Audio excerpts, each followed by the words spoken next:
कलाम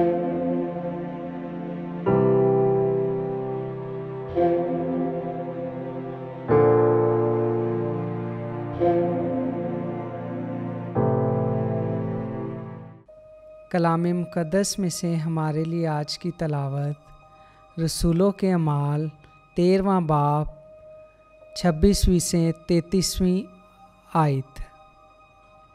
ए मर्दो भाइयों, इब्राहीम की नस्ल के फ़र्जंदों और तुम में से जितने खुदा से डरते हो, हमारे पास इस नजात का कलाम भेजा गया है, क्योंकि यरूशलेम के बाशिंदों और उनके सरदारों ने ना उसे पहचाना और ना अंबिया की उन बातों को जो हर सब्बत को सुनाई जाती हैं, और अपने फतवा से उन्हें पूरा किया।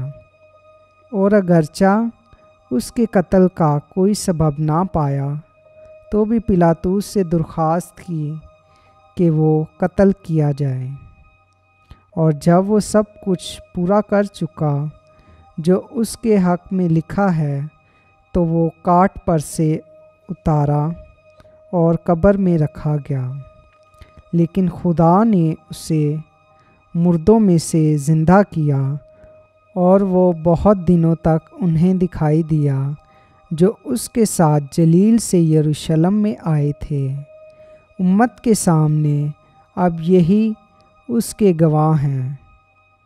और हम तुम्हें उस वादे की बाबत जो हमारे बाप दादा से किया गया था खुशखबरी देते हैं, क्योंकि खुदा ने उनकी औलाद यानी हमारे लिए यीशु को ज़िंदा करके उसे पूरा किया। चुनाचे दूसरे मज़मूर में लिखा है कि तू मेरा बेटा है, आज ही तू मुझ से पैदा हुआ है। पाक कलाम का पढ़ा और सुना जाना हम सब के लिए बाइस से बरकत हो। खुदा का शुक्र हो। आमीन।